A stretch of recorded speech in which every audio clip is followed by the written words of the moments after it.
Hello, hello.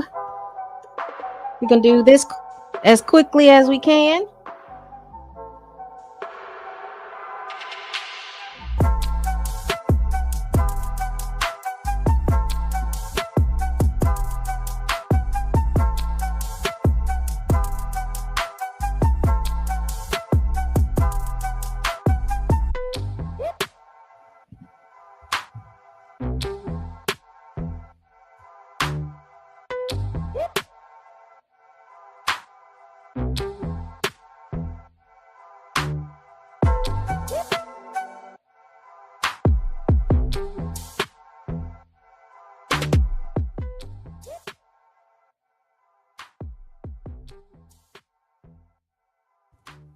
Let me turn down this music.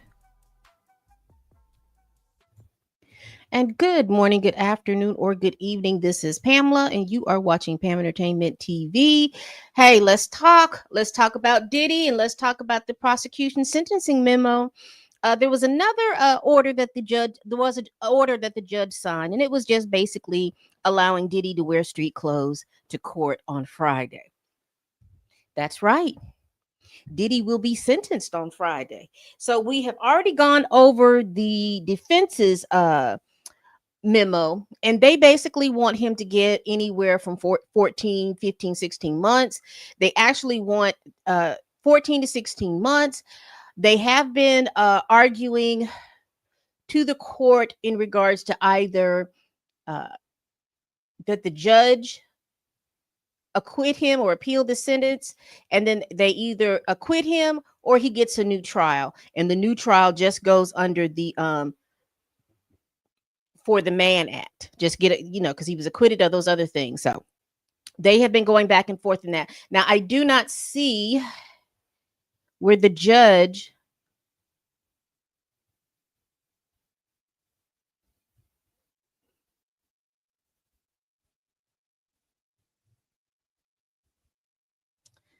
let me see what this is.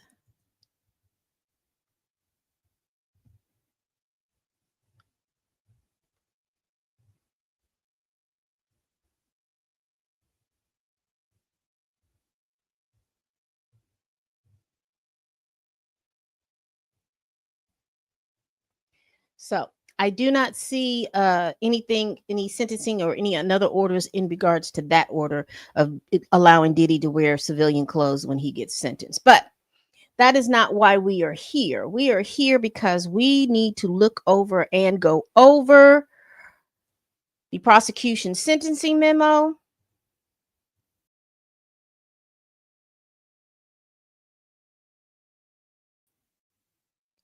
Here we are.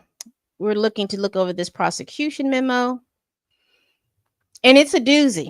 And if you have not read it or looked over it, it is long. It's 160 some pages. Now, what we're going to concentrate on today is that we're going to concentrate on the prosecution's reasoning for the amount of months that they're looking for.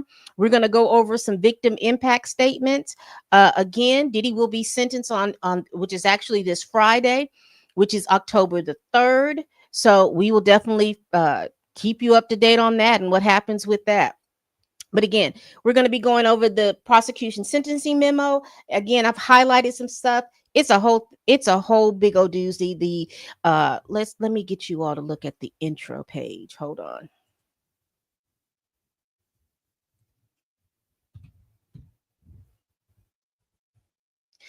I'm gonna get y'all to look at the table of contents first of all.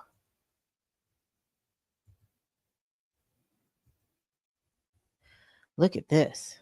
So they are basically in this tables of contents.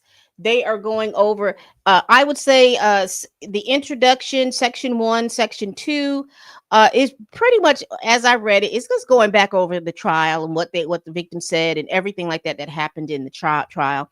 What we're going to concentrate on is the sentencing guidelines. So we're going to move over to page 39, and I do believe it is about.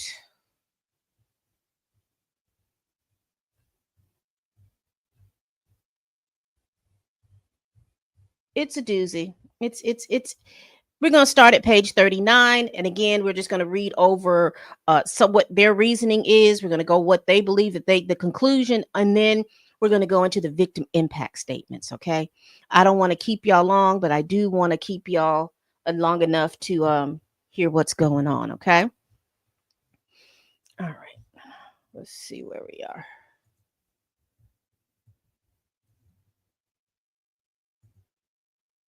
Uh-oh.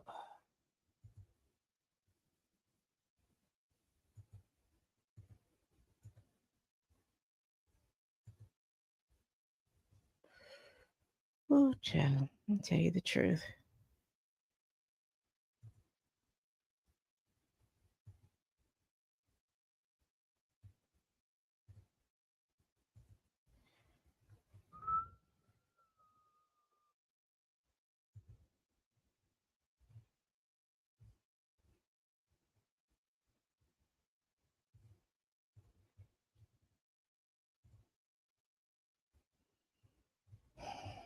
All right, let's get to page 39. Sorry about that. Always snafus when I start this thing.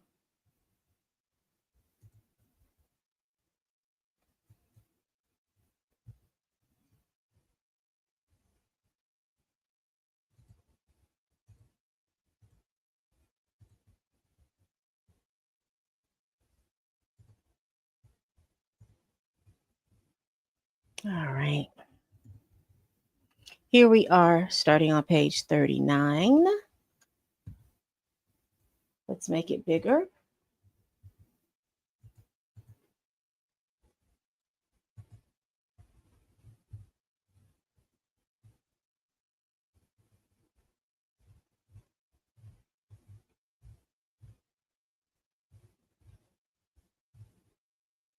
All right. Here we go. The sentencing guidelines. The government submit that the guideline range is 240 months of imprisonment. You know, we gotta. So that's 20 years. So each one of these sentences carries 10 years. I thought it was 5 years.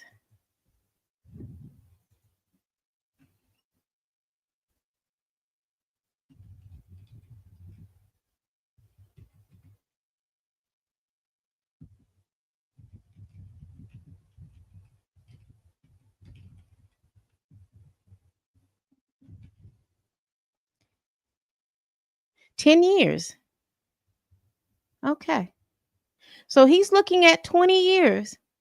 I don't know why I thought it was 5 years, but they're looking to have him sentenced. It holds up to 240 months. Again, that's 20 years. The government submits that the guideline range is 240 months imprisonment, the statutory maximum based on a combined offense of level 42 and a criminal history of I. This calculation is based principally on the cross-referencing reference in 2G1 through 2A3 for offenses involving conduct described in U.S. Code 18, Section 22422, namely, and here they have it, engaging in or causing another person to engage in a sexual act with another person by threatening or placing the victim in fear, other than by threatening or placing the victim in fear that any person will be subject to death or serious bodily injury or kidnapping. Because the evidence presented at trial, including in support of the offense of conviction, plainly establishes that the defendant's conduct meets this definition, the court should apply the threats or fear cross-reference. Probation calculated the applicable guidelines range as 70 to 87 months imprisonment based on the offense level of 27 and a criminal history of, I guess that's I. In reaching this calculation,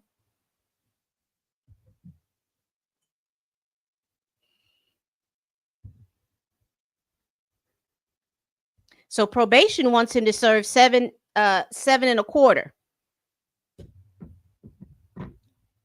That probation wants them to see up to 7 years. imprisonment based on the offense level of 27 and a criminal history category of I. In reaching this calculation, probation did not decline to apply the threats or fear cross reference. As described in more detail below, the government submits that the law and the facts call for the application of the threats or fear cross reference. However, even if the court follows probation's recommendation and does not apply the cross reference, two additional enhancements apply beyond those included by probation. These are the vulnerable victims enhancement and the obstruction of justice enhancement. Applying these enhancements to the range as calculated in the PSR would result in a guideline range of 108 to 135 months imprisonment.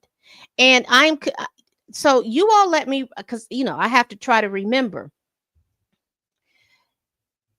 He didn't get convicted or charged with obstruction of justice. I know that they talked about him calling somebody calling Mia, but I don't remember if they said that he talked to Mia, and I don't remember if they said that he was in. I don't remember if they had that charge on there. I only remember like 4 or 5 charges, and I don't remember obstruction of justice being one of those charges. But it may not. It may just be an enhancement. But y'all let me know. The defendant urges the court, contrary to the guidelines facts, not to apply the threat or fear cross-reference or any enhancement. Without any basis in law, the defendant also asks the court to use multiple guideline manuals from different years to give him the benefit of the 0-point offender reduction and to give him acceptance of responsibility points, despite his denial of guilt before, during, and after trial. He can. Okay. I'm laughing like this wouldn't even be necessary if they. Well, hush.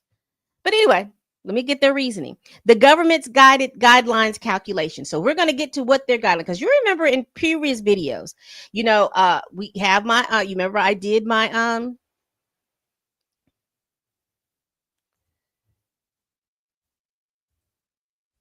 You remember I did my poll amongst you all to figure out what did you all think that he should get, and we're going to. Oh, excuse me, people. I do apologize for that. Let's go back. I should have just made a screenshot of it.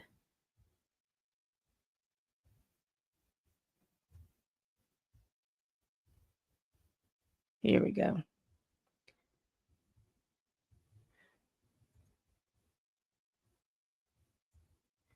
Yeah, you see it.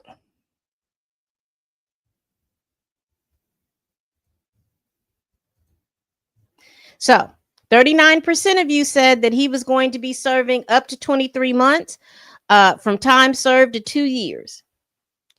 And then 28% of you all said that he was going to do time 24 to 48 months. That's 2 to 4 years. Then we have 22% of you all that said that he was going to do anywhere from 4 to 7 years. And that's 49 to 84 months. And then 11% said 85 to 120 months. And so let me just say this. The probation wants him to do anywhere from 4 to 7 years. They have it trekked out at about 4 to 7 years. That up to 7 years is where they go. So they're falling in this line. This is what the probationary office is falling in. This is where his legal team and pretty much everybody else is looking at for it to fall out. But baby, the prosecution, and remember I told you I was one of the 11%. I said that the prosecution was going to ask for this amount. And I don't know if they're going to grant it or not. I said we were going to ask, what did you think that he was going to ask? I said that they were going to ask for this amount. Now, what I think the judge is probably going to lean on what the probation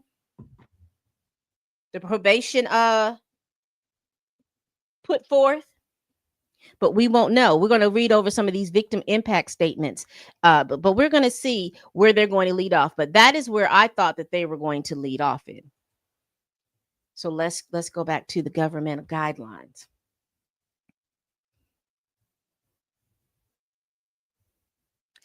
The parties in probation agreed that the applicable guideline for the defendant's Mann Act convictions, and that the defendant has 0 criminal history points. The government's guideline calculation applying to the 2024 guidelines manual and the threats of fear cross reference is as follows. Pursuant, because there are 2 counts with 2 separate victims, there are 2 groups, one for Ventura and one for Jane. Pursuant to United States, what do they call that? Whatever. USSG 2G1-1C1, the threats of fear cross reference applies to each group. The base offense level is 30 for each group. Because the victim sustained serious bodily injury, 2 levels are added to each group. Because the defendant knew or should have known that a victim of the offense was a vulnerable victim, 2 levels are added to each group. Because the defendant was an organizer or leader and the criminal activity involved 5 or more criminal participants or was otherwise extensive, 4 levels are added to each group. Because the defendant willfully obstructed or impeded or attempted to obstruct or impede the administration of justice with respect to the investigation and prosecution of counts 3 and 5, and obstructive conduct related to those counts and relevant conduct, 2 levels are added to each group. In calculating the combined offense levels pursuant to the code, Ventura and Jane's groups each have the highest offense level with an offense level of 40, and each represents 1 unit. And there are a total of 2 units, so 2 levels are added. Accordingly, the defendant's total offense level is 42, and he's in criminal history category. This results in a guideline range of 360 months to life imprisonment, which is capped at 240 months imprisonment for a statutory maximum. For the reasons described below, the court should apply the threats of fear cross-reference. If it does not, however, the government submit that the guidelines range should be calculated under the 2024 guideline manual as follows. And they go on to read this information. And again, we're not going to read all of this information. And so we have here, it says the guidelines has a range of 108 to 135 months imprisonment.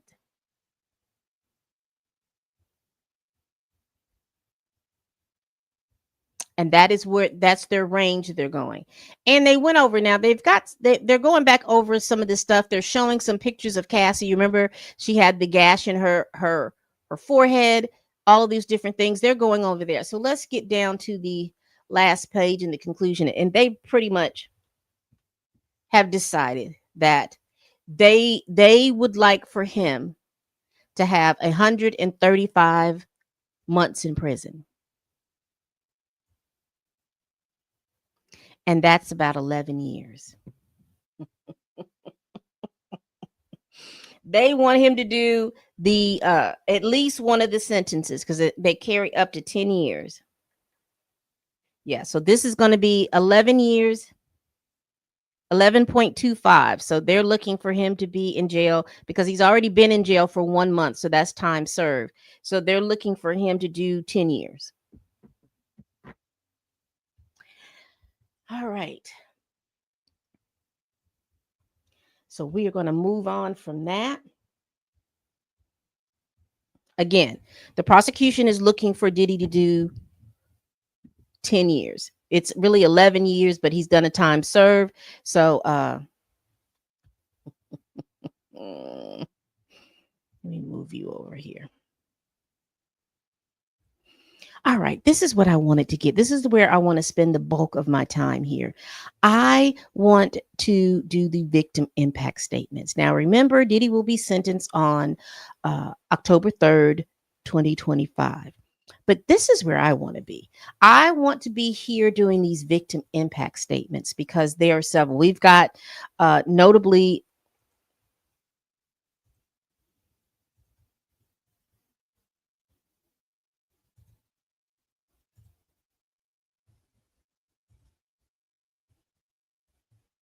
we've got notably, oh, we're too far over. So, notably, we have a victim impact statement from Cassie, and this is Cassie's statement. And we pretty much know what's going on with Cassie. It's 4 pages. So, here's Cassie's. And then we have a victim impact statement from her parents. We also have a victim impact statement from Mia. Remember, she was the assistant that that was a drug. She was under a pseudonym as well. Then we have Capricorn Clark, and we have Deontay Nash, and also Deontay Nash is suing Diddy.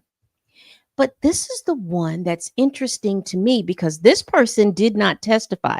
I don't know if she was supposed to testify, but she did not testify. And this is from the chef. You remember when I think his name was David. In the beginning, he had the assistant that had the issue and problem with the chef, and he was fighting with the chef. And then we find out that Diddy was fighting with the chef. That's who I want to read. We're going to read the chef's first because she was not represented in trial. So I really truly want to read her impact statement. And I don't know if she was supposed to have been called in with Gia, because you remember the other girlfriend, I think it was Gia, was supposed to have been to court, but Gia didn't come to court. I don't know if she was in that group of people to be called and she didn't show up. I am not sure. But we are going to read this victim impact statement first.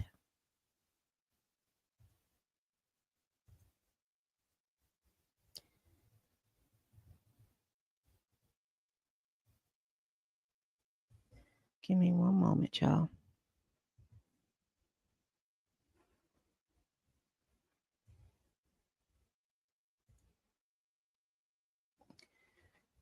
All right, let's read this victim impact statement.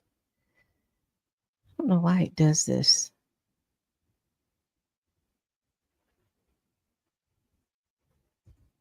There we go. Just got to get myself together. I'm just feeling like I'm. All right. It says, to whom it may concern. Now, this was filed on all of these were filed together with the sentencing memo. So this was it's 7 pages, but we're going to read all of this.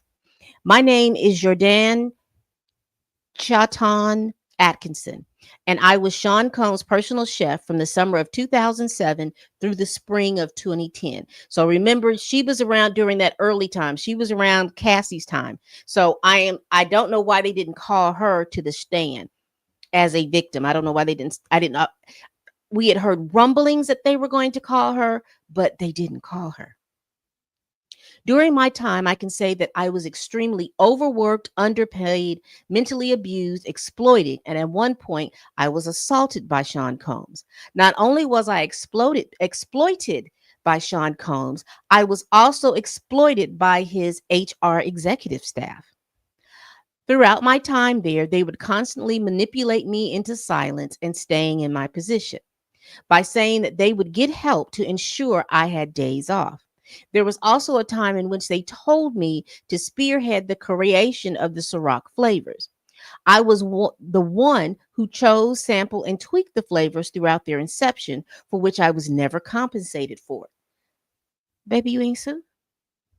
This was the most toxic and abusive workplace environment I had ever been in. in my entire career. It has been extremely traumatizing to relive all of this. It was hard to live through the first time around in my mid 20s. Now in my mid 40s, a lot of things I was too young and naive to understand. But the reality of it all is cemented in my mind now. I have spent the past year and a half in a constant fight or state of flight mode. I am currently trying to heal and repair all of the damage. There was also a time in which Sean Combs threatened my life to keep me silent about his abuse towards Cassie Ventura Fine.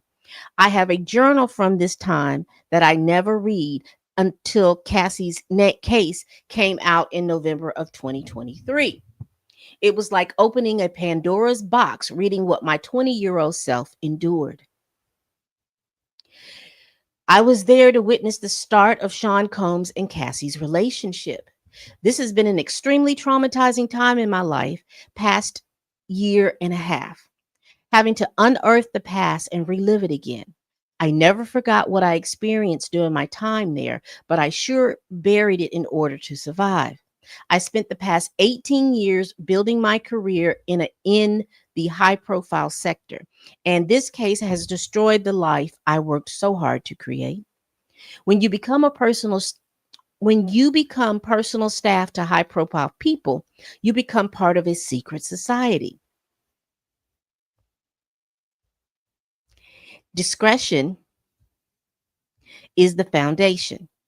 I didn't willingly participate in this case. What I recognize now, this is what happens with collective silence. My silence gave Sean Combs the space and the time to grow into a more violent criminal. When I started working with Sean Combs, he and Cassandra were in the grooming phase. That is what it was in my eyes. She was 19, he was 36. There were lavish dinners, shopping sprees, etc., all in the guise of creating a new artist. Sean was working her down like men with money do. I was there in Miami when their working relationship turned romantic. During that weekend, I saw Cassandra provided copious amounts of drugs. I encountered her extremely high out of her mind, and I offered her food to help bring her down. I witnessed Sean cursing his assistant David James out for not having condoms on the yacht. I remember thinking I remember thinking it was crazy and gross. Like, why is he so mad about condoms not being on the yacht? It's never that serious. It stuck out in my mind because that's when I knew this was no longer a working relationship. They were both extremely high the whole weekend and really thereafter. Gosh. I saw Sean abuse prescription meds, weed, and ecstasy. Throughout those early months, it was heavy drug use. I saw him be extremely controlling, and I would say that there was an obsessive nature about them. He would go on drug binges and wouldn't let any of us sleep, let alone get any breaks. I was working 17 to 21 hours a day, 7 days a week. I worked almost 2.5 to 3 months straight until I had my first day off. He screamed and cursed at me when he saw me having casual conversations with Cassie. He said that I wasn't supposed to be talking to her if it wasn't about food. He also cursed me out when he saw me speaking to the guest at one of his parties. He was watching me from across the room. He then pulled me aside and said I wasn't supposed to be talking to his friends, that he didn't work all these years for me to come in and steal his relationships. SC would cure me. I guess that was supposed to be curse me out if I fed people without his permission. He made me feel like I had to look at the floor and not make eye contact with guests. I'd say like a pimp does his women. During this time in November of 2007, while at the Miami estate, I witnessed Sean Combs get aggressive and borderline violent with the estate manager, Amanda. He was enraged by the fact that Amanda was allowing her house staff to eat. When SC questioned her about it, she lied and said she never told me to feed them. Amanda and I actually got into a disagreement about me feeding the staff because I told her I wasn't being paid to do that. I actually called HR to get clarity. They informed me that I was supposed to feed them. One day, Essie observed the groundskeepers making themselves a plate, even though I said they shouldn't because he hadn't even eaten yet himself. Of course, as they're making their plates, he comes downstairs. Once he sees this, he's immediately starts screaming and cursing about who told him they could eat. I stood there silent. I didn't want to get anyone in trouble, and I could tell he was furious. Ultimately, Sean Combs' security told him that Amanda told me that I was supposed to feed them. Sean Combs then called both Amanda and I to the kitchen. He started screaming and cursing at Amanda, saying, why is she lying? Why is she telling me to feed her staff?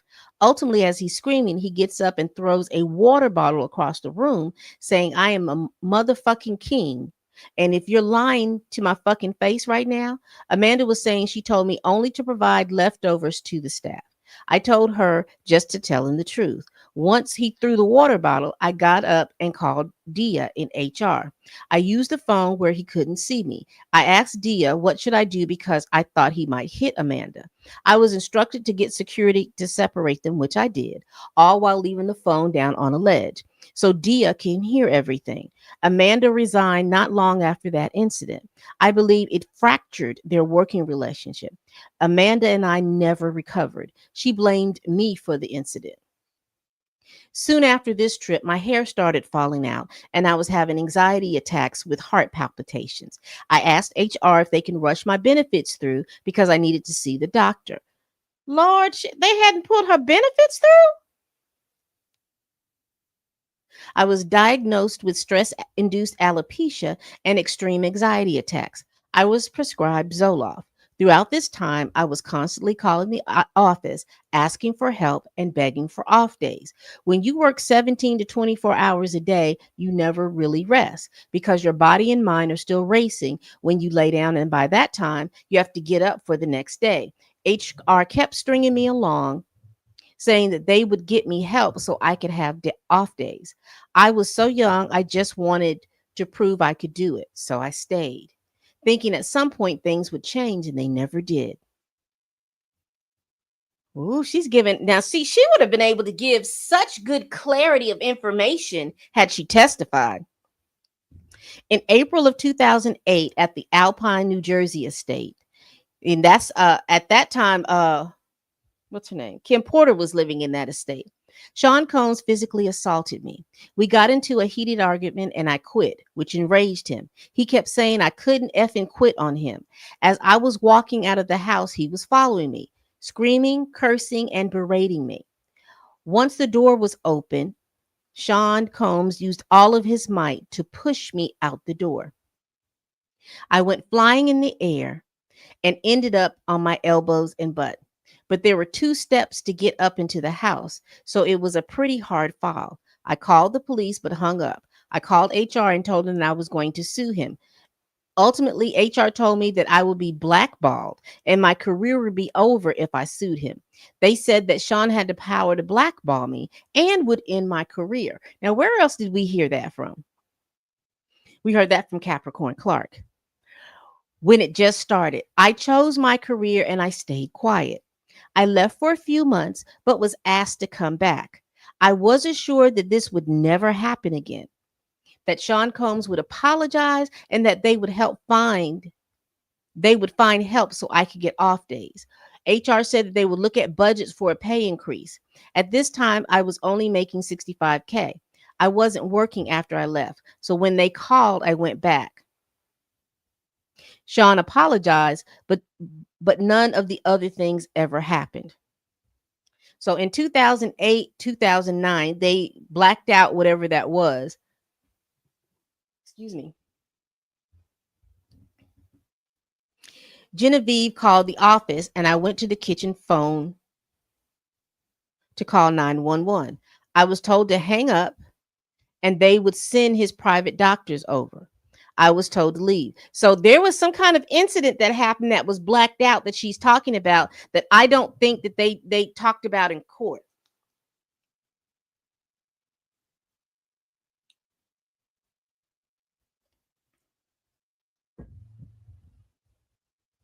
Interesting.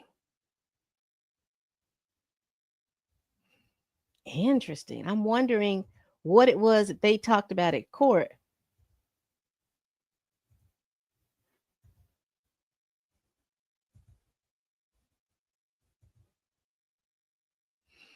Right.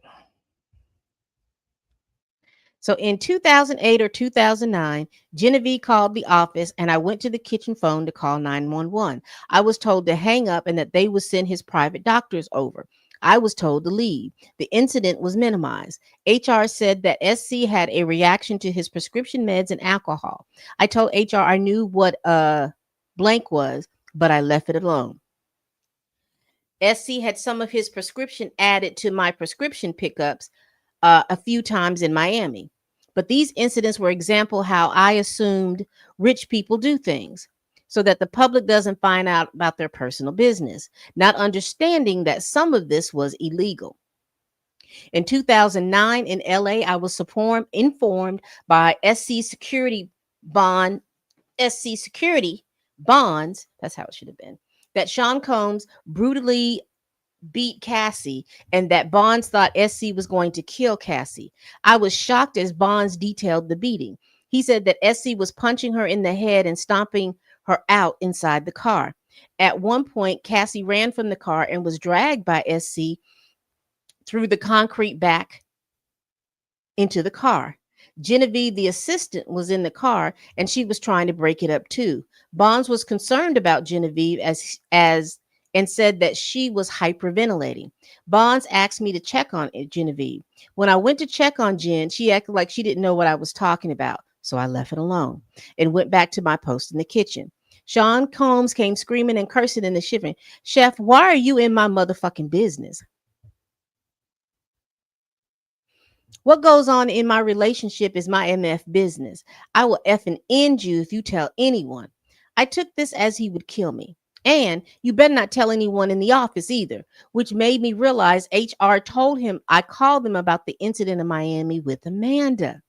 Up to that point, I didn't know that HR told him about me reporting the Miami incident.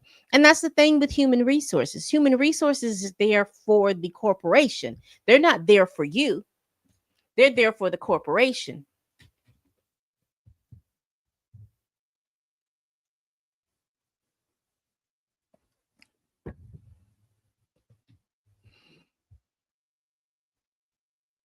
I believe then that SC would prune me from the timeline if I told anyone that he was beating Cassie, so I remained quiet. A day or two later, his assistant Genevieve and I took a bag to Cassie at the London hotel.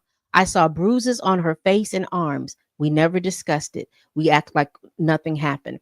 And this was an incident that she not only outlined in her lawsuit, but this was an incident that one of the assistants outlined from his point of view. So this is interesting to hear a different point of view coming from the chef. And I don't know why she wouldn't. I mean, you do what you have to do and you have to be as well as you need to be. But I don't know why she didn't testify. Over the course of my time working with Sean Combe, I saw hotel rooms be set up with lights, sheets, baby oil, and Astroglide. I had always assumed it was freaky things going on, but never knew the extent. I dare not ask. I saw Sean Combs yell, scream, and berate staff, artists, employees, and girlfriend. He was always mentally and physically abusive. I saw Cassie's bruised on two other occasions in Miami and LA, but never questioned it. Sean weaponized food, sleep, and breaks. We were not allowed breaks. We often snuck to eat. I would sneak food to feed the staff. I would get cussed out if I asked to go home for the day. I wasn't allowed to leave for the day unless he said I could. As I type this, my heart breaks for the younger version of myself. I saw Sean Combs create drug fueled environments for artists, executives, and his girlfriends. Now, y'all remember, there are a lot of people that are suing him. And partly what they're suing is because a lot of these drug field things and a lot of stuff that will go on. And so she sounds like somebody that is a witness to all those things that were going on in 2007 and 2010. I saw Sean Combs create drug fueled environments for artists, executives, and his girlfriends. I saw the aftermath of sex binges in NYC, Jersey, Miami, LA, and in the Hamptons. I believe that the heavy drug use was coercion in order for him to get his way with his participants. He was using drugs with Cassie on day one of their consummation. I'm not sure you could ever be a willing participant under those circumstances. The drug use was far beyond recreational. SC was also having a sexual relationship with, and they blacked it out.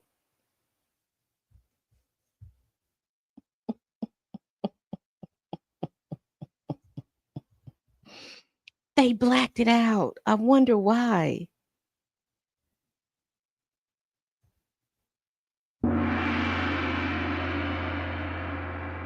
Just a gratuitous way to be able to use a sound effect, y'all. I'm sorry. Which to me was an added layer of control. Someone in her innermost circle keeping tabs on her and also keeping secrets from her, weaponizing her most coveted friendships. I'm not sure Cassie ever knew about this betrayal. Who did he sleep with?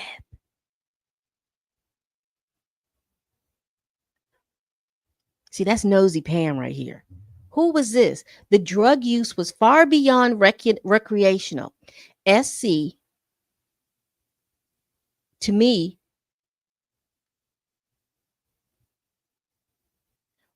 SC was also having a sexual relationship with blank, which to me was an added layer of control.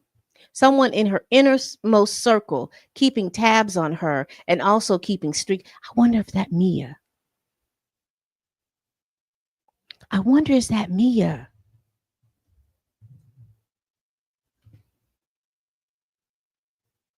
I wonder is that Mia, y'all.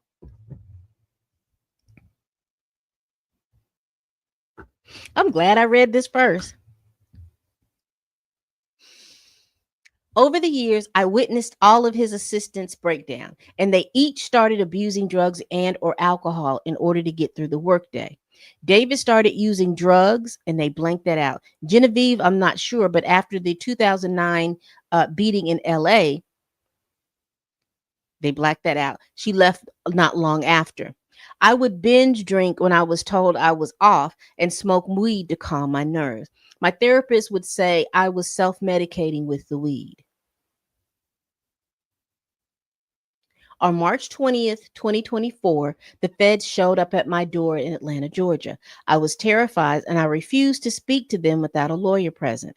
I was served with a grand jury subpoena before they left my home. By April 4th, Sean Combs knew I was contacted by the feds. Even though I had not testified yet, this terrified me. By April 11th, Sean's Combs lawyer, Aaron Dyer, left a voicemail stating that they knew I was contacted by law enforcement and that Sean Combs wanted to offer to cover my legal fees. Well, damn. Damn it, Sean. Ah!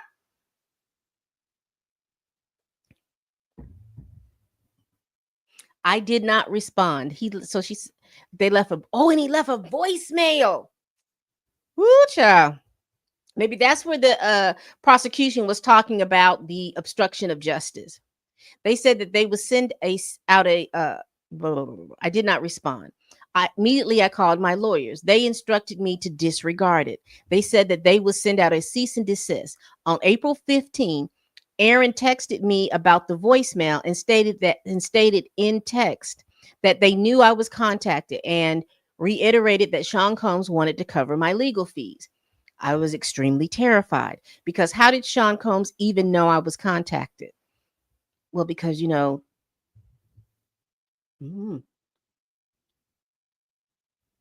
they probably went down the list of people who they worked with, or the prosecution told them.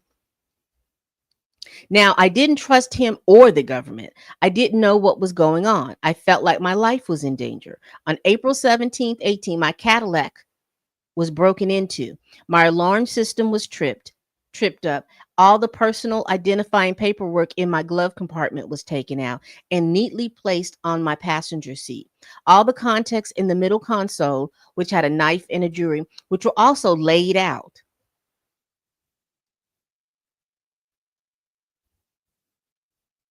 The only thing stolen was my dog bag. My dog is like my child.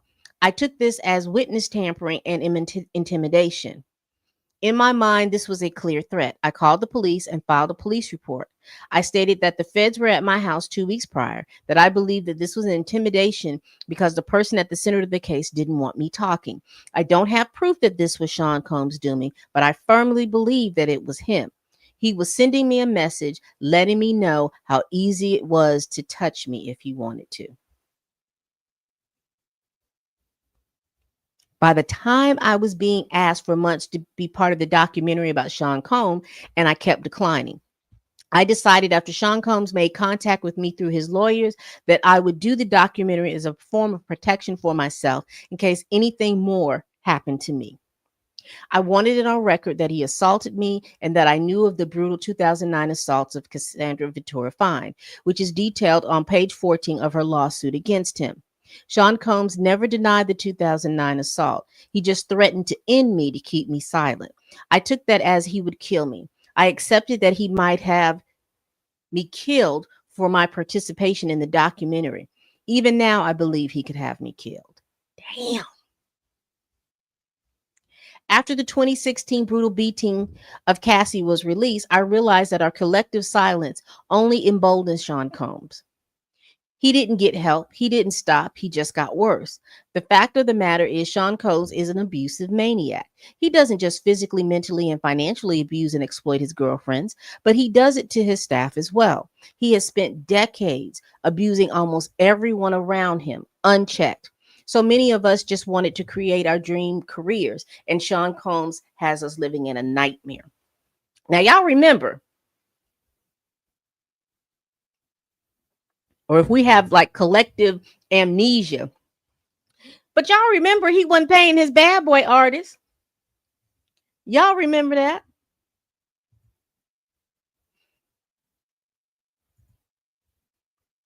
Hey, animal are cute.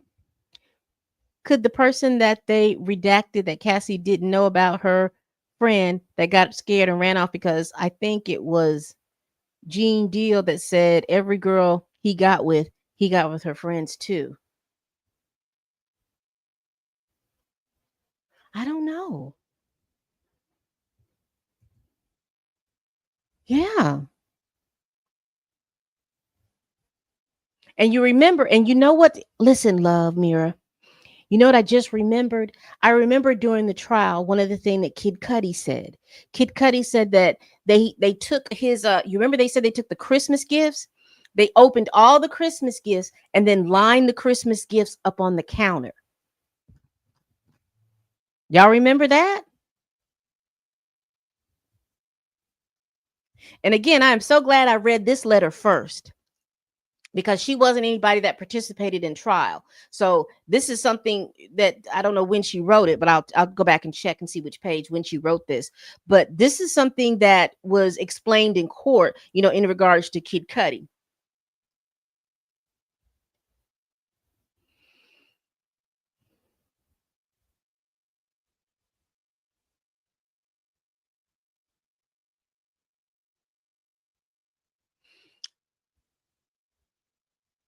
But he does it to his staff as well.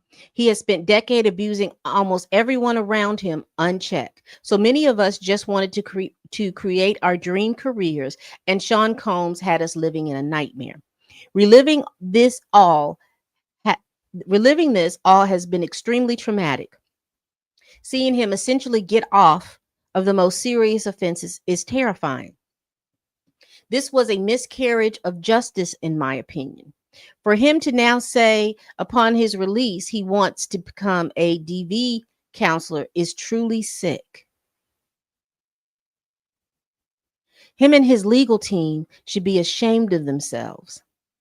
This PR media tour legal team is taking just further proves how much Sean Combs believes himself to be above the law and that he has no remorse for the harm, I guess he meant the harm that he's caused any of us. Now, she said it was a miscarriage of justice. Here's the thing.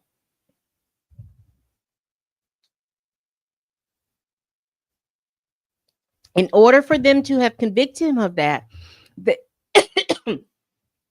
they would have had to believe the two counts on Jane. Since they only believed of the trafficking, they believed in the transportation, but they didn't believe that Jane was trafficked. They couldn't go back and then they had to have both of those charges had to have been guilty for Jane for all those charges back for that RICO thing to come to pass.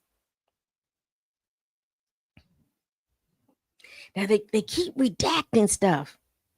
Cassie said he R'd her. Mia said he R'd her.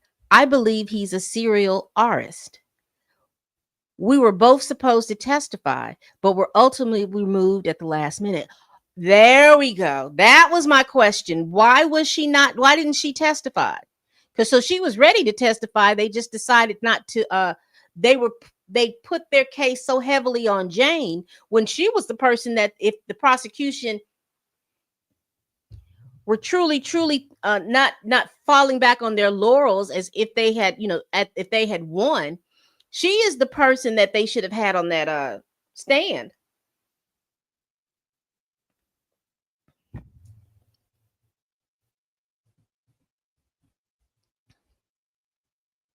Oh, she doesn't know. Okay, I'm sorry. Sean likes to weaponize fatherhood, his children and Kim Porter, when in reality he something. Where was his kids while he was being a menace to society? Menace to society. Sean Combs is a billionaire, not a street level pimp. He he chose to use drugs to coerce women into becoming his own personal ex-slaves. He's used those recorded sexual escapades to hold over their heads to keep them in check. He used his staff to get drugs to facilitate and cover up crimes. He kidnapped Capricorn Clark at gunpoint. He was going to kill Kid Cudi. Wow. These things really happen.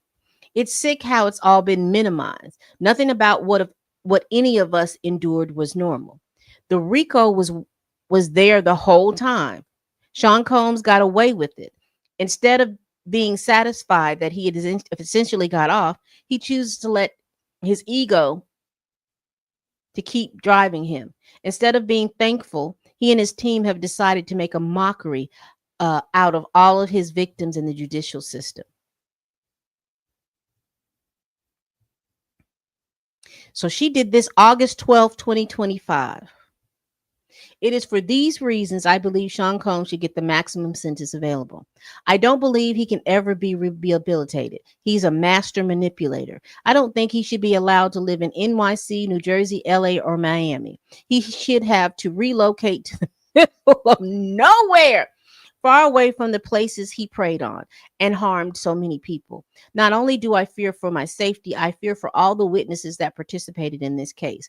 I know Sean Combs to be a very dangerous and spiteful man with a long memory and a panache for payback.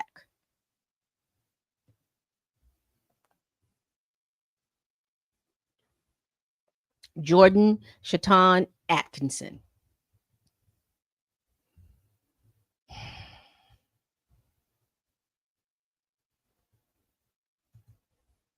I think so too. But she said in this letter that she was told that not that she didn't have to, or they decided that they didn't need her at the last minute.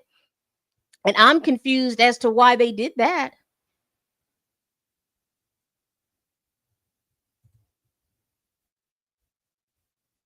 Jordan said she freaked out and she was removed. Got you. Understood. Understood. Understood. Understood. Child. So that was a good start off. Let's go into I want to go into the one written by Deontay. Cuz I know how that's going how that's going to hit as far as the one written by Cassie, also her parents, and then Mia has, I think Mia and somebody else has one, but I want to read Deontay's because I think I glanced over it and he's got a lot to say. Here we go. So he wrote this September 28th, 2025. He says, "Thank you for the opportunity to share these thoughts. I write with great respect for the court and the difficult decisions it must weigh. Mr. Combs' attempted to secure release before his scheduled sentencing hearing demonstrates a troubling lack of accountability and a continued pattern of manipulation. The charges he was convicted of, including violations of the Mann Act, are not minor. They reflect serious, deeply disturbing conduct involving the coercion and transportation of individuals for illegal sexual activity. The thought that Mr. Combs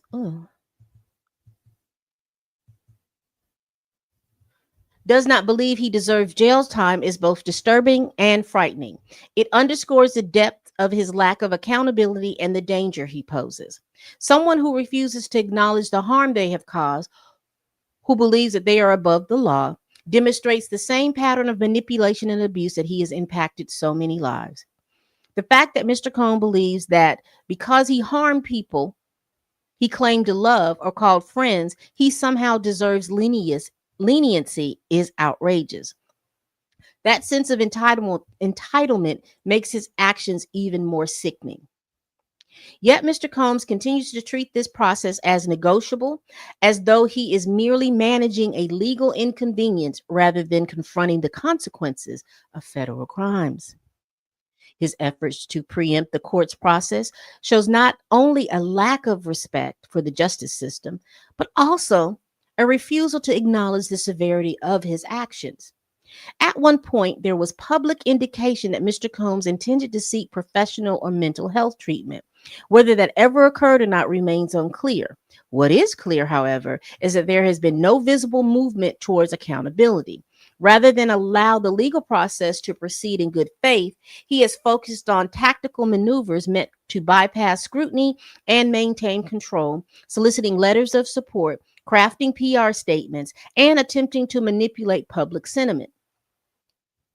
His plan to escape accountability has been in motion from the very start.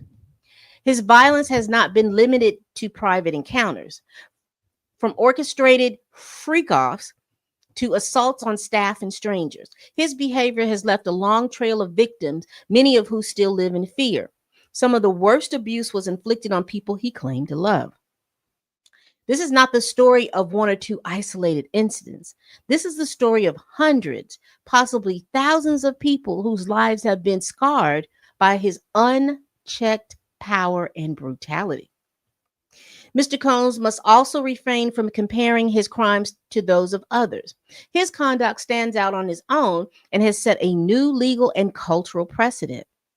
All right, Deontay, not legal and cultural precedent.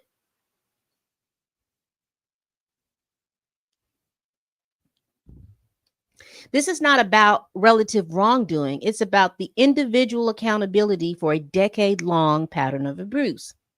There are many reasons why Mr. Combs should serve an appropriate sentence.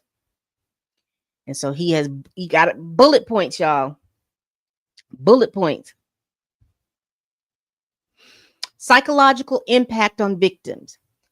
His release would re-traumatize survivors, many who remain in hiding for their safety.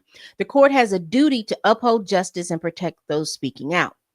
Influence over potential co-conspirators. Release will allow him to coordinate with uncharged associates to retaliate or construct false narratives. And that's interesting. I wonder, is the state going to indict the conspirators that were not present?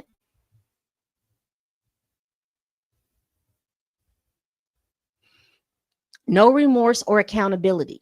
To date, he has shown no genuine remorse, only carefully crafted statements issued under legal pressure. This lack of accountability should weigh heavily against any request for release. Public safety concerns. The allegations include violent physical abuse, death threats, and intimidation. His release would endanger survivors and the public at large. Beyond legal concerns, I want the court to understand the very real lived impact of Mr. Combs' abuse. This man harassed everyone around us, including friends and business associates, so relentlessly that people no longer want to work with us or even spend time with us. We were ashamed to leave the house.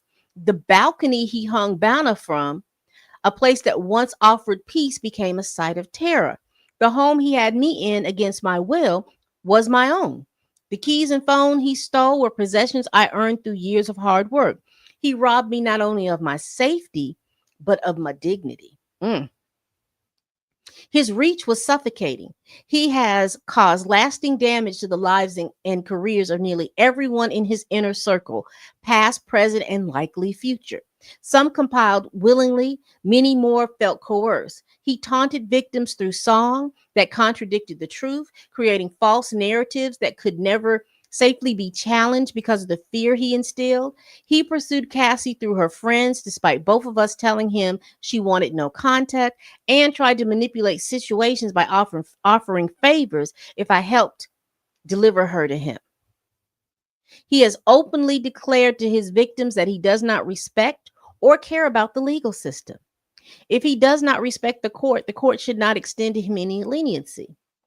I do this not just for myself, but for every mother, father, child, grandparent, sister, brother, boyfriend, husband, wife, friend, artist, intern, employee, and assistant who was sacrificed for a man who only abused them in return. I have watched people take trains, move across the country, leave their families, and dedicate themselves fully only to be mistreated, exploited, and silenced. Some of these same people have even left the entertainment industry entirely because of his actions. This issue is not only about violence, but also secrecy. Many of us were abused precisely because Mr. Combs wanted us to hold his secrets to maintain his reputation. The truth is, Mr. Combs never respected those who worked closest with him. He rummaged through their lives while publicly pretending to suffer through hard times. He refuses to take responsibility privately or publicly. The abuse was deliberate. The control was relentless. The damage is lasting. The same ailment Mr. Combs now claim as an excuse are the very ones he has carried with him throughout his years of touring, conducting business, and abusing those around him. They never stopped him from being violent, abusive, or intoxicated when left to his own devices. They should not serve as an excuse now. True change cannot exist without the acknowledging the harm one has caused. Claiming to have changed while continuing to defend the very behavior that led to incarceration is not accountability, it's avoidance. Mr. Combs repeatedly shifts between denying responsibility, seeking sympathy, and reshaping the narrative to suit his immediate needs. Real transformation is consistent, honest, and uncomfortable. It does not depend on who is watching or what outcome is desired. Until he confronts his actions as wrong and takes full responsibility, any claim of change is hollow. I do not expect him to be in jail forever, but I am praying for a sentence that allows the victims to heal and encourage Mr. Combs to genuinely change. For all of these reasons, I respectfully urge the court to deny his request for early release and to deny his 14-month suggestion. He has been fighting the truth for the past year, and this ongoing denial is causing additional harm to the mental well-being of the victims. Survivors deserve safety, the public deserves protection, and justice demands accountability. Judge, this is not a good man. Thank you so much for your time. Your consideration means a great deal to me and the victims. And this is Deontay Nash's victim impact statement. All right, we're good on time. We're good on time.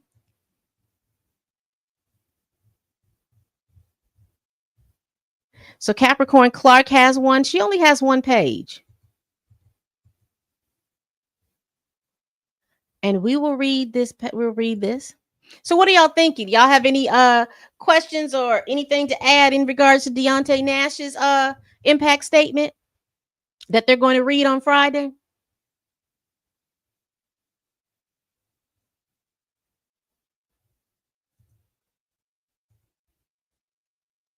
You agree with her?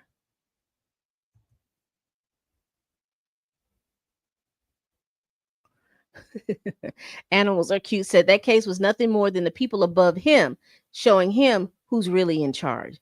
And one of the things that they are talking about too, and I don't know at this point with all that's going on in the country, because you remember how they were talking about that they were talking with Donald Trump to see if he would get clemency.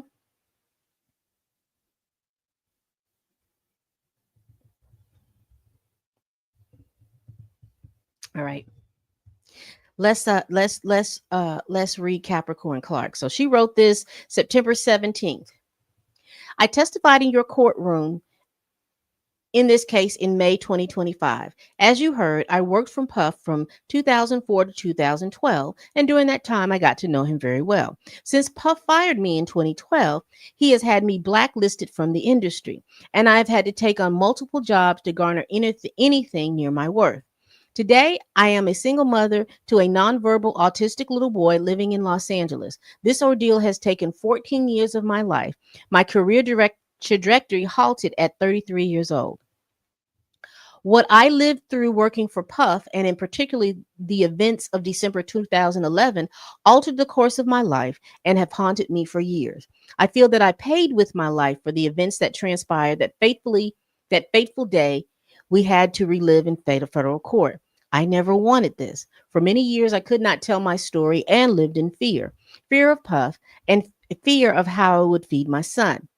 About a year and a half ago, HSI case agents found me and asked me what happened.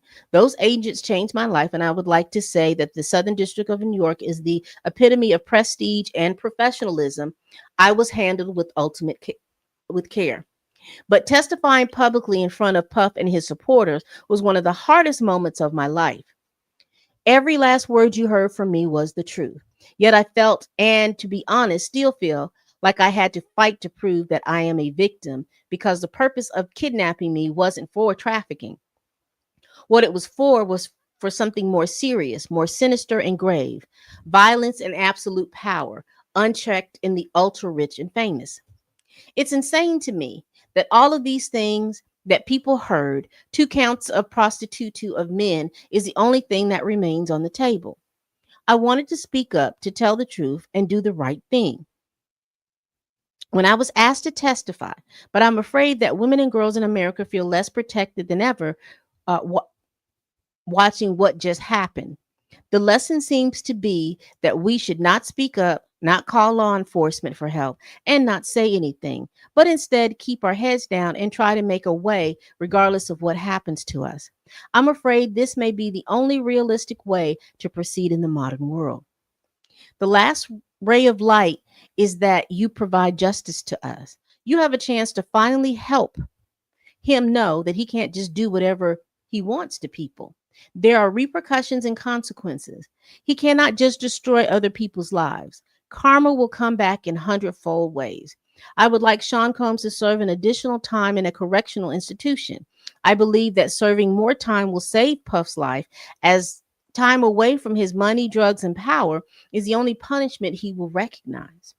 I hope Puff has life on the other side of his time to make good on the changes he knows he has to make, to spend time with his family and get a chance to correct the damage he has so recklessly done to so many people who only meant well by him. Thank you, Your Honor, for your time, consideration, and for hearing us. Finally, God bless. Capricorn Clark. Yeah, Deontay had his impact statement, was clear. Capricorn Clark had a good. I like the fact that impact statements are at 6 and 7 pages. I like him to be concise. I think it is concise. She made it very clear what she wanted. She wanted him to spend time in jail, enough time that he'd be away from it enough so that he can uh here she says it right here. I don't know if I could highlight this. I would like Sean Combs to serve an additional time in a correctional institution. She says clearly in her victim impact statement what she wants. I truly believe that serving more time will save Puff's life. As time away from his money, the drugs, and the power is the only punishment that he will recognize.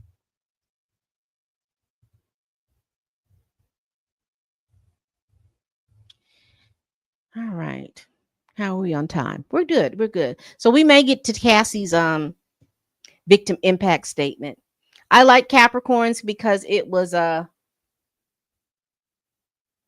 clear and concise. And as I said in my coverage of this, I thought her story, again, in my opinion, the reason that I believe that he was not convicted of the RICO was because when in that RICO you had to get two of those charges, right? They only did the transportation.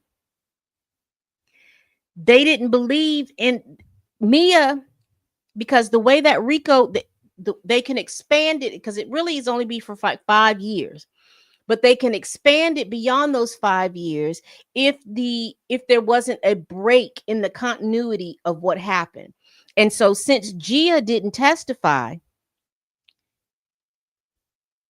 technically there was a break according to what the jury heard, because the jury didn't hear anything about Gia or Gina, whatever her name was, and she was supposed to testify. So all the people that were supposed to back up what she said, they were basically cut out of the whole testifying thing, and the prosecution based everything on Jane.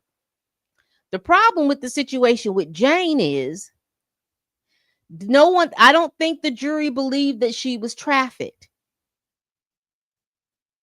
And sometimes it only takes one piece of the testimony that you give that will change or shift a jury's mind.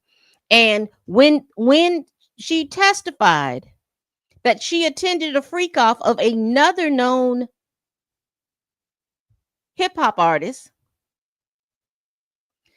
I don't think that the jury believed that she had been trafficked.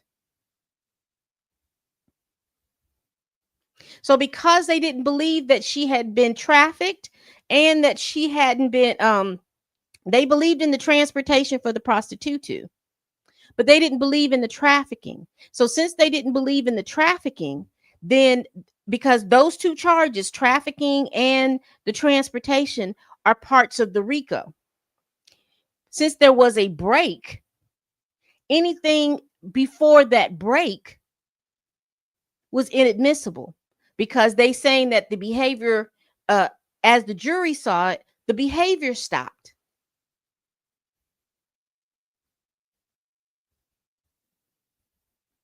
And I hope I explained that the best way that's the way that I saw that they did, that they didn't, but everything hinged on Jane.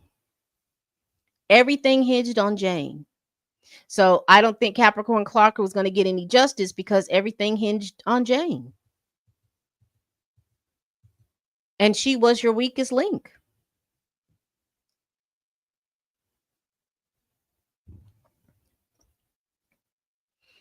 Your Honor, I'm writing you on behalf of my younger self, the little girl who once dreamed without fear, who believed the world was full of possibilities, who had faith in the goodness of people, and who trusted that her hard work, big heart, and integrity could carry her towards a bright and meaningful future. That little girl is gone. She was buried alive by an abuser, trapped in a world of terror, abuse, humiliation, and coercive control. This letter has been excruciating to write. Other than during my testimony, I've never had the courage to discuss my abuse publicly. It feels impossible to describe as I'm slowly just beginning to unravel the tangled web of trauma myself. But I decided that it's better to try to describe the permanent damage that Sean Combs, my abuser, has caused me rather than to remain silent any longer. I began working for my abuser in my early 20s after I moved to NYC with only a mattress on my car and a dream in my heart. I was made to believe that it was the opportunity of a lifetime to work with him. I was young and naive. I wanted to make a name for myself. I wanted to change the world for the better through my creativity. My dream was to one day become a writer, producer, and performer. And in these early years, I was hopeful and innocent. From the start, however, my abuser preyed on that innocence. And what I thought was a once in a lifetime opportunity gradually became a never ending nightmare. I experienced manipulation, humiliation, coercion, and violence. I was groomed, exploited, and broken down. He stripped me of my freedom, my safety, my identity, my instincts, and my autonomy. He alternated rewards and punishment to break down my self worth and instinct, creating dependency and confusion. He dangled my dreams before me like a carrot, promising opportunity, mentorship, and advancement. He controlled every part of my life. I needed his permission for everything: when I could sleep, when I could eat, when I could use the bathroom, when I could go to my room, and even whether I could buy tampons. He created a life where nothing was mine, and I lived in constant fear because his moods could determine my right to exist. Asking for compensation for my labor, including overtime requests or reimbursement requests for work related expenses, would lead to him throwing a tantrum, yelling, and sometimes throwing objects in my direction in an effort to humiliate me. He framed my request as stealing and made me ashamed to expect any income at all. Through this financial manipulation, he kept me trapped. Now, what I'm interested in, because she is not the only, you had the two assistants. They testified about the hours and how many hours that they worked and some of the things that they had to experience. She's talking about this. The chef has talked about it. Deontay has talked about it. Is there not a way that he could be sued for all of this employment violation stuff? Or is it too late for most of them? My work for the defendant was not a job, it was captivity. His coercive control and unpredictable violence left a lasting psychological scars: anxiety, hypervigilance, dissociation, self doubt, and an ongoing struggle to reclaim my autonomy. Years of abuse have rewired my brain. Okay, that's a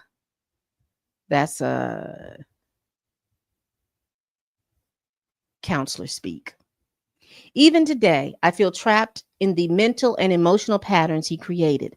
I live with chronic and severe PTSD, depression, and crippling anxiety. I suffer from deeply intrusive thoughts, derealization, panic attacks, night terrors, and insomnia. When I can get a few precious hours of sleep, those hours are often filled with night terrors that wake me with breathless sweat, screaming, and crying. I awake with my heart pounding and gasping as if I'm still strapped. Okay. I have struggled to feel safe in any workplace because of my PTSD, which has resulted in fragmented professional record, bankruptcy application, and crippling debt. I can't go to places that I once loved, like concerts, festivals, and clubs, without the risk of a panic attack. So she is testifying. I want to get down. It's not that I'm dismissing what she's saying. I just want to, because I've got a time limit and I want to get down. Here we go. Although the verdict fell short of the justice I had hoped for, the defendant was still found guilty of serious crime. What he stole from me cannot be returned, and it cannot be reduced to years or money.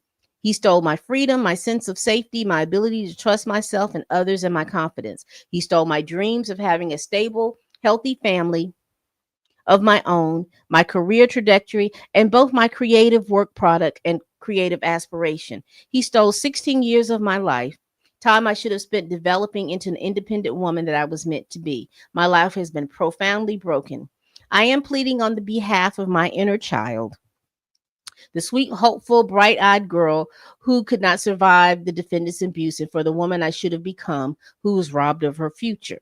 I'm pleading for the brave victims that came forward and the countless other victims who continue to suffer and who have been scared into silence.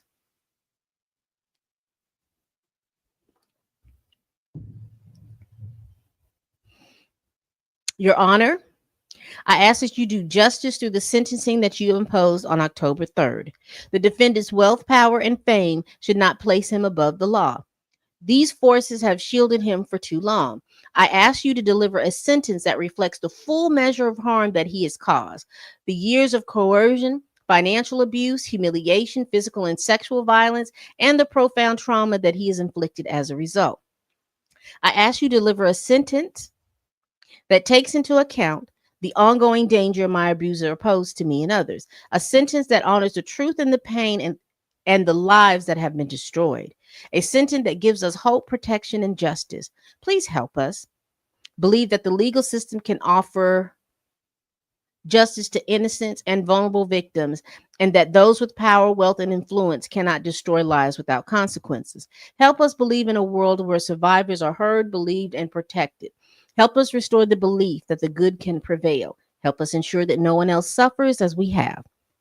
Please, Your Honor, you have the power to show us the world and the future that our lives, or our voices, our truth, our humanity matter. With gratitude and respect, Mia.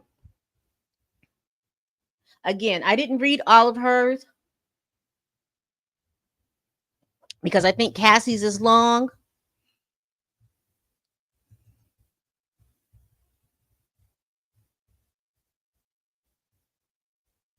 And these are Cassie's parents. We are writing to you as extremely concerned parents regarding the upcoming sentencing of the defendant referenced above. We have read many online reports that states that months are being suggested for his punishments or as opposed to the many years that we feel he deserves. 11 years is the length of time this horrific nightmare lasted. During that time, our daughter was beaten repeatedly and exposed to harmful and copious amounts of drugs. She was held like a prisoner by the defendant when her face told the story of a beating. She was coerced to perform sexual acts with strangers and prostitutes for the defendant's own sexual gratification. None of the sexual acts that were consensual, as there was no consent in a domestic violence relationship, excuse me. There was always the threat of violence. Everything she did with, for, and because of this defendant was self-preservation. She was, in actual fact, brutalized by the defendant's power and depravity. Our daughter is dealing with the psychological, emotional, as well as the physical aftermath of the abuse she endured at the hands of the defendant. She will be left to deal with the trauma of his abuse far beyond a 27-month sentence with time served as suggested by the defense attorneys.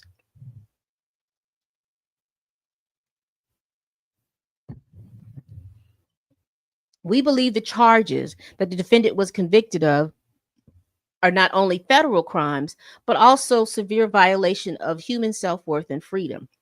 Clearly, a vile abuse of power coupled with an immense disregard for human life. To sentence lightly in this case that involves such vicious abuse of our daughter's body, safety, and dignity is to dismiss her very existence. Okay, Mr. and Mrs. Ventura.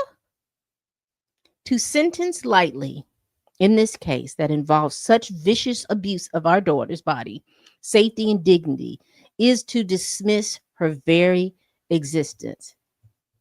I'm not gonna lie. If I was a judge and I read that,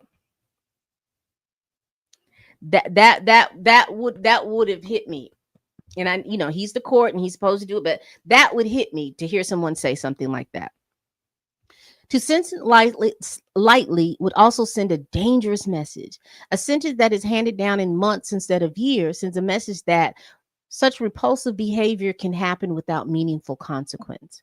In closing, we, her parents, urge you to deliver a sentence that's appropriately reflect the severity and depravity of the abuse, the breach of trust, and the suffering that our daughter experienced. The justice system must be a place where the voices of those who have endured actual and physical abuse are heard, believed, and honored with appropriate accountability. Thank you for your time and consideration.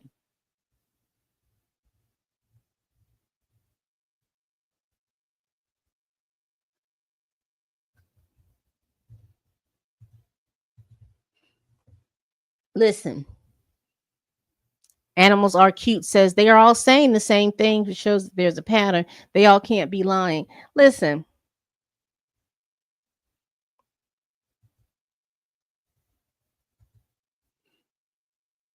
listen.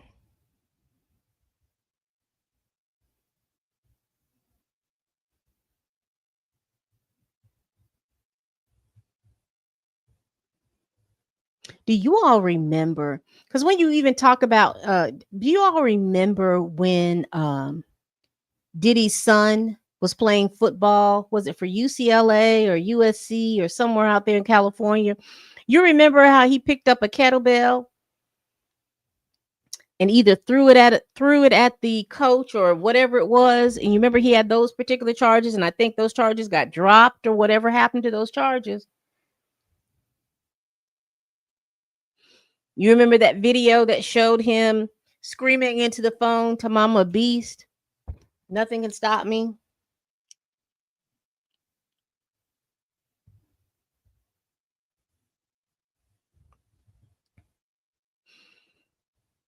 He knows he's capable of he's capable of some of these things. And I don't think anybody is suggesting that he's not. Because everybody who testified talked about a portion of him doing a lot of these things. And I think for the average layperson, because sometimes we can have these parasocial relationships with the rich and the famous, and we get to thinking that their money is our money, and we get to thinking that their reputation is our reputation. And because a lot of people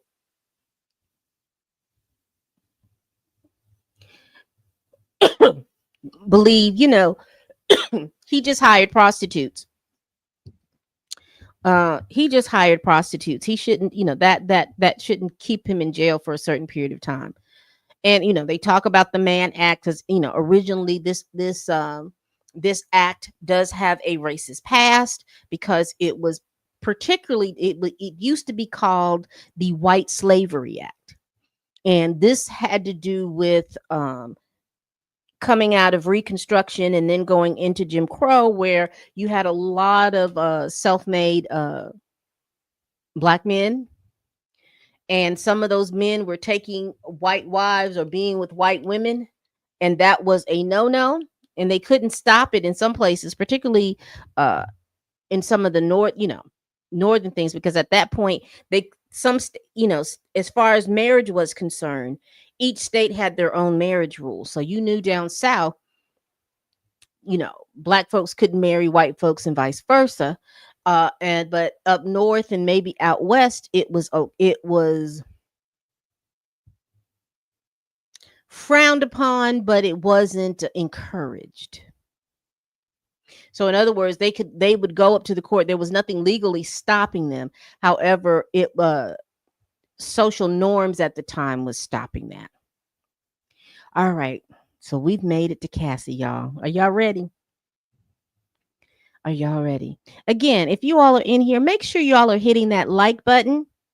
Hit that like button and subscribe. I do appreciate you all being here. We're going over this letter. Make sure that you all are hitting that like button for me.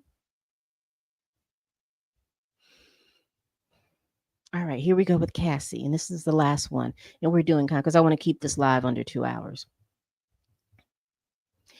I have been in a cycle of thought and then overthought writing this letter to you. If there is one thing that I have learned from this experience, is that victims and survivors will never be safe. Although I can hope for justice and accountability, I have come not to trust anything. I hope that your decision considers the truth at hand that the jury failed to see. For days in May, while 9 months pregnant with my son, I testified in front of a packed courtroom about the most traumatic and horrifying chapter in my life. I testified that from age 19, Sean Combs used violence, threats, substances, and control over my career to trap me in over a decade of abuse. He groomed me into performing repeated X acts with hired male ex-workers doing multi-day freak-offs, which occurred nearly weekly. I was forced into lingerie and heels, told exactly how to look, and plied with drugs and alcohol so that he can control me like a puppet. These events were degrading and disgusting, leaving me with infections. Oh my gosh, she did testify that. Leaving me with infections, illnesses, and days of physical and emotional exhaustion before he demanded it all again. X acts became my full time job, used as the only way to stay in his good graces. I testified that I learned to read Sean Combs' signals, knowing that when he spoke of freak offs, he was demanding them, and that refusing meant punishment, losing my car, my phone, or worse. He controlled every part of my livelihood and threatened to destroy my reputation by leaking X tapes, a threat he repeated often. His power over me eroded my independence and sense of self until I felt I had no choice but to submit. When he believed that I had wronged him or was not sufficiently responsive, he also threatened people around me and those close to me, including my family. I regularly worried that displeasing him meant putting my family and friends' safety at risk. I testify how, beyond these threats, Sean Combs frequently used violence to get his way. Over nearly Over the nearly 11 years we were together, Sean Combs would hit me, punch me, stomp on my face, pull my hair, and throw my body to the ground against the wall. The jury saw pictures of bruises on my back from Combs kicking me and saw the deep gash over my eye he caused when he slammed me into a bed frame. The entire courtroom watched actual footage of Combs kicking and beating me as I tried to run away from a freak off in 2016. People watched this footage dozens of times, seeing my body thrown to the ground, my hands over my head, curled into a fetal position to shield me from the worst blows. This physical violence caused bruises that makeup artists paid for by Sean Combs would cover up, as well as permanent scars all over my body. During my times with Combs, I was in a constant state of hypervigilance, as I was always anticipating demands for sex acts or otherwise fearing retribution for any perceived slight. My descent into substance abuse was directly correlated with his increased control over my body, my money, my freedom, and my will. I used those drugs to push through the horrifying sex acts he demanded and to numb myself to the physical pain and emotional turmoil. I was constantly, the emotional turmoil I was constantly in. While the defense attorney at trial suggested that my time with Combs was akin to a great modern love story, nothing could be further from the truth. Nothing about this story is great, modern, or loving. This was a horrific decade of my life, stained by abuse, violence, forced sex, and degradation. I spent the last 7 years of my life slowly rebuilding myself, physically getting clean from the drug abuse Sean Combs forced and encouraged, and mentally understanding how to live with a seemingly insurmountable level of trauma. The horrors I endured drove me to have thoughts of suicide, ones I almost followed through on. Excuse me, y'all. If not for my family's intervention and urging that I seek professional care. I have been to rehab. I have taken parts in dozens of types of therapy, modalities to confront, compartmentalize, and cope with the horrific memories of sexual and emotional abuse I endured for nearly 10 years. While what he did to me is always present, I am slowly learning how to live my life free of fear and horrors I endured. And in doing so, I'm fully devoted to my husband and children.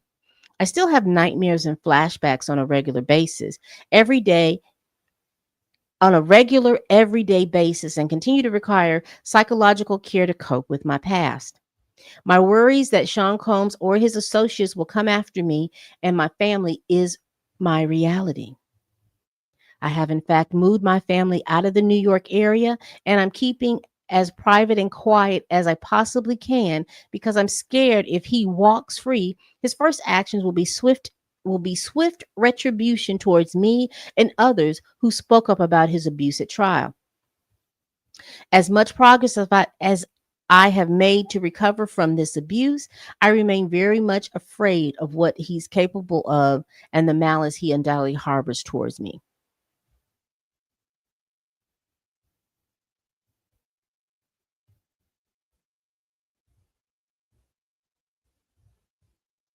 Oh, it's not that much.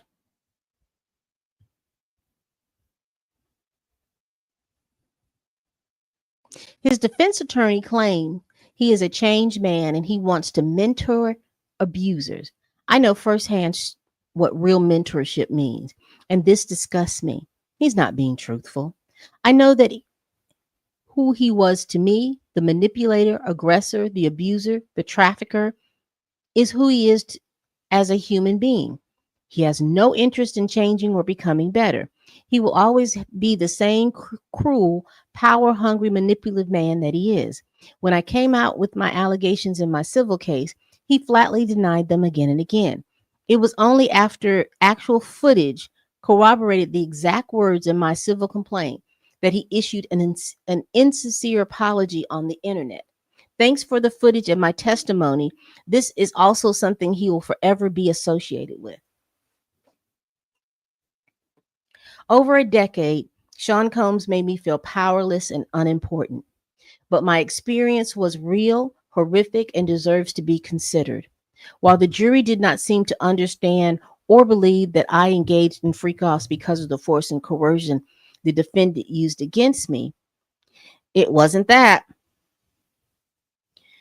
I need,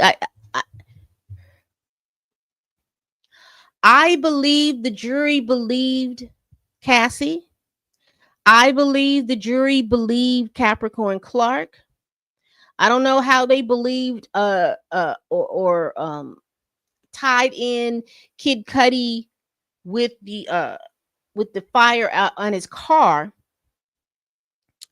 but now that we've seen the chef's impact statements, I believe that they believe that Diddy, because they capitulated to the defense did that, and they had to because they saw the video. They believed that he was an abuser. They believe he abused her uh, from the freak. They believed all of that.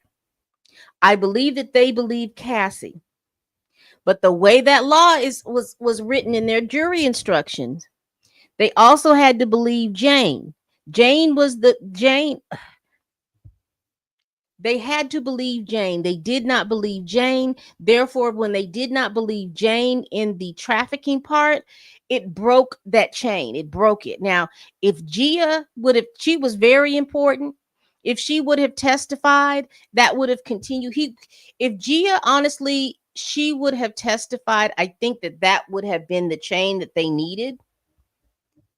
But because Jane said that she attended the freak offs for another person, and she was there for her own free will, and she was, they didn't believe Jane. I believe they believed you, Cassie. I honestly, truly believe that they believed you. They just didn't see it for Jane, and Jane, as far as was the linchpin in the prosecution's case.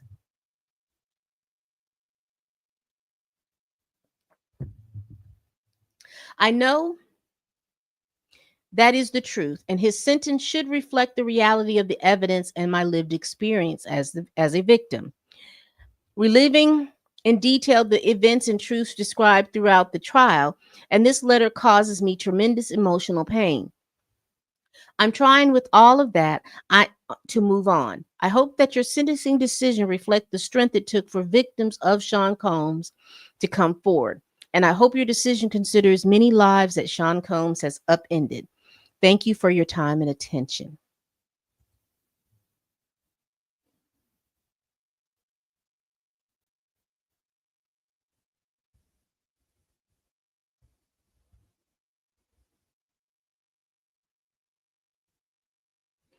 Uh-oh, I missed something.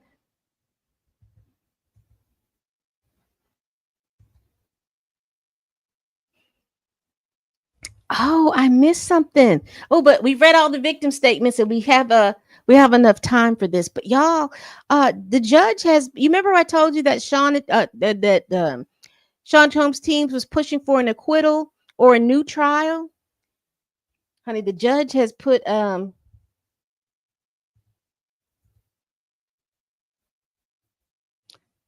still think Jane and the Rico messed up the case. They didn't believe Jane was trafficked. They didn't believe Jane was trafficked. If they didn't believe Jane was trafficked, then they couldn't go back because again, there was because the RICO goes for 5 years. And so Jane was in that five because you remember him and Cassie what stopped in it was it 20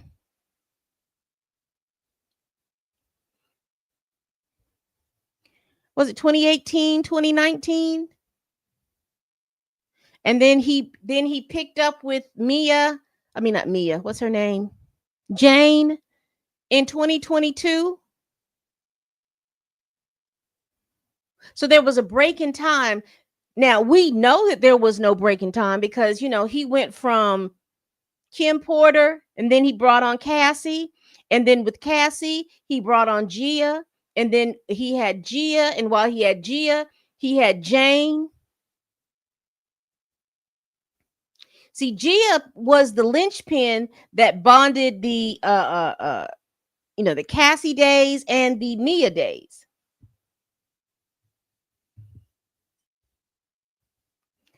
So here's the opinion in order. So let's see what the judge decided. We're going to read this, and I think we can make this. It says, after an 8-week trial, a jury convicted Sean Combs of 2 counts of transporting people for prostitution under the Mann Act. Before the government rested its case, Combs moved for an acquittal under Rule 29. The court reserved its decision under Rule 29B, and Combs renewed this motion after the verdict. He also moved for a new trial under Rule 33. For the following reasons, both motions are denied. The government first indicted Combs in September 2024 for violation of the Mann Act.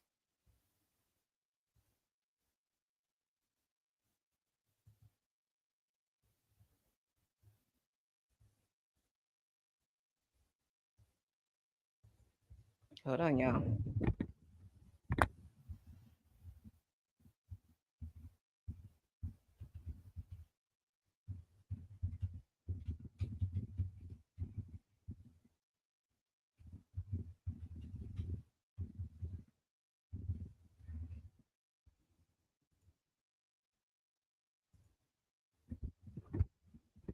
All right.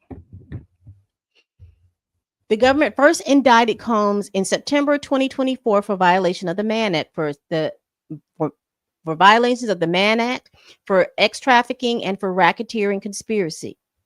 In its third and final indictment, the government case was built on Combs' actions beginning in 2004 and continuing over the next 2 decades. The government alleged that Combs arranged for and paid men to travel across the United States and internationally to have sex with Combs' girlfriends, Cassie Ventura and Jane. Further, the government alleged that Combs transported Ventura and Jane to have sex with those men, gave them illegal drugs, and physically abused them. This, the government argued, was the product of the Combs enterprise, a criminal organization comprised of Combs, his businesses, his employees, etc. On the government's telling, that organization existed for lots of reasons, not only to run a global business in the media, entertainment, and lifestyle industry, but also to fulfill the personal desires of Combs, particularly those related to Combs' sexual gratification. The case went to trial. After the government rested, Combs moved for an acquittal.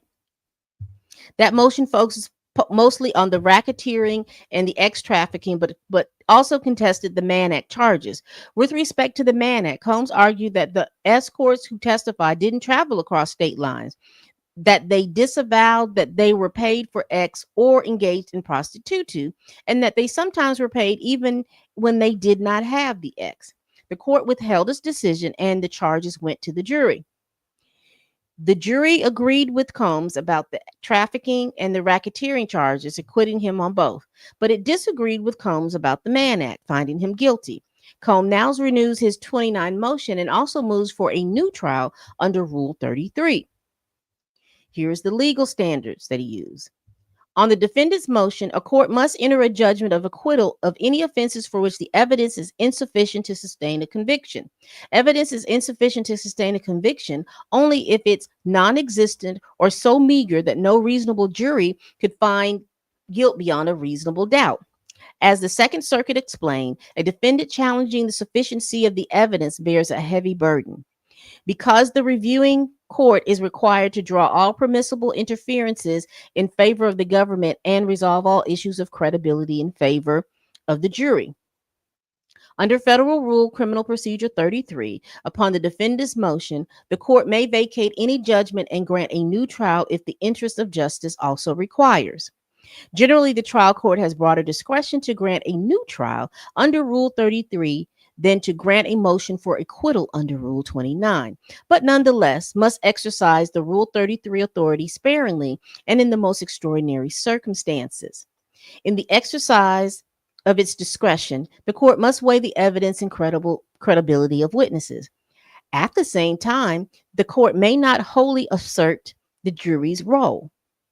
The defendant bears the burden of proving that he is entitled to a new trial under Rule 33, but before ordering a new trial pursuant to Rule 33, a district court must find that there is a real concern that an innocent person may have been convicted. Accordingly, the court must examine the entire case, take into account all facts and circumstances, and make an objection evaluation. Keeping in mind the ultimate test for such a motion is whether letting a guilty verdict stand will be a manifest injustice. Combs makes two types of arguments under Rule 29: legal ones about the correct definition of prostitutu, and factual ones about the evidence at trial. On Rule 33, he argues that the evidence on the acquittal counts prejudiced the jury on the counts of conviction. The legal arguments in Combs' Rule 29 motion turn on what the word prostitution means in the Mann Act. The Act has two clauses. Both share the same act element, transporting somebody in interstate or foreign commerce, but they have different intent requirements. The first clause, the one at issue here, requires that the defendant intended that the transported person engage in prostitution. The second clause, a broader catch-all, requires that the defendant intend for the transported person to engage in any sexual activity which any person can be charged with a criminal offense. Together they read, whoever knowingly transports any individual in an interstate or foreign commerce or in any territory or possession of the United States with the intent that such individual engage in prostitution or in any sexual activity which any person can be charged with a criminal offense. At trial, Combs proposed that the jury instructions define prostitutu as engaging in sexual activity for money or its equivalent, citing the Black's Law's dictionary and state law definition. The court adopted Combs' definition in its instruction to the jury, which proceeded to convict Combs under that definition. Then Combs changed his mind. Now he argues that his proposed definition was wrong all along. Docket for prostitution, he says, instead requires either that the defendant have a commercial motive, that the buyer has X with the seller, or both. That would mean that there was never any prostitutu involving Combs, who lacked a financial motive and didn't directly have X with any of the men he hired. On his telling, applying a broader definition would create constitutional problems. These arguments don't hold water for the reasons below. Combs didn't forfeit or waive these challenges. The first question is whether Combs can bring a legal challenge to his conviction on Rule 29 motion. The government contends that Combs should have made his challenges earlier under Rule 12, and so he forfeited them, and that the instructions given to the jury on the definition of prostitution was his own devising, and so he waived any claim of error. Neither argument persuades the court. First, Combs can bring his legal challenges under Rule 29 despite not raising them earlier. These challenges are routinely made and decided by courts in this circuit, including the Second Court itself. Second, Combs did not waive his arguments concerning the definition of the prostitutu by proposing the instructions the court gave. To be sure, this case involves an unusual series of events. Combs proposed the instruction. The court adopted it, and now Combs says that it was wrong the whole time. Ordinarily, the invited error doctrine would bar this kind of challenge to the instruction. But Combs argues that that his Rule 29 motion doesn't challenge the jury instruction, but instead turns on what the definition of prostitute should be. So basically, what the judge is telling him and what the judge is saying is you provided the definition of what prostitute was. The court accepted your definition, the prosecution accepted your definition. You were convicted on said definition, and now you're saying no, no, no, no, no, no, no, no, no. That was the wrong definition. Combs argues that his Rule 29 motion doesn't challenge the jury's instruction, but instead turns on what the definition of prostitute should be. On that view, the jury instructions aren't relevant to his argument. Combs is right. In Musciato versus United States, the Supreme Court held that a reviewing court's limit determination on sufficiency review does not rest on how the jury was instructed, though that holding addressed only when the due process clause requires that an appeals court abide by erroneous jury instruction given below that advantaged a defendant. The second court extended that reasoning shortly afterward. In the United States versus Blascow, it held that this principle was also applied with the jury instructions disadvantage. They're like here, the defendant failed to object to the jury instruction, but the challenged the evidence based on a different interpretation of Rule 29. And it goes on, it goes on. They talk about his definition.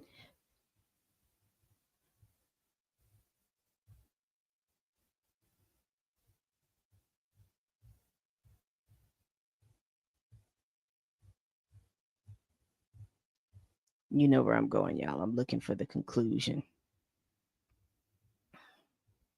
And they're not giving him a new trial. So here's the conclusion. Oh, so it's very short. For these reasons, co-motion under Rule 29 and 33 is denied, and the clerk of the court is directed to terminate docket 485. So basically, the judge says, no, we're not going to read all of this because, again, I need for this live to be under 2 hours. So what do y'all think? So he has, in my opinion, has he has exhausted almost every little bit of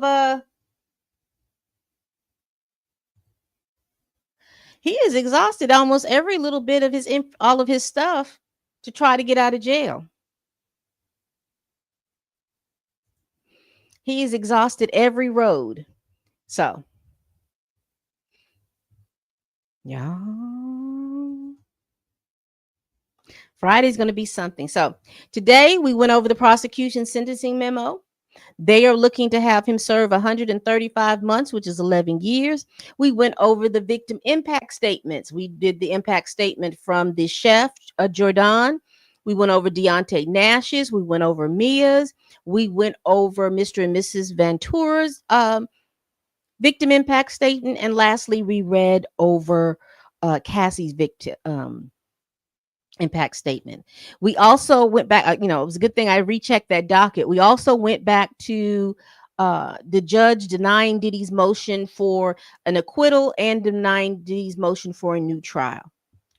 So lastly, what we do know is that Diddy will be sentenced on 10/3/2025, and that is going to be on Friday. What do y'all think he's going to get? Because remember, you all did the survey, and a majority of you say that he's going to get up to 23 months. So we will see.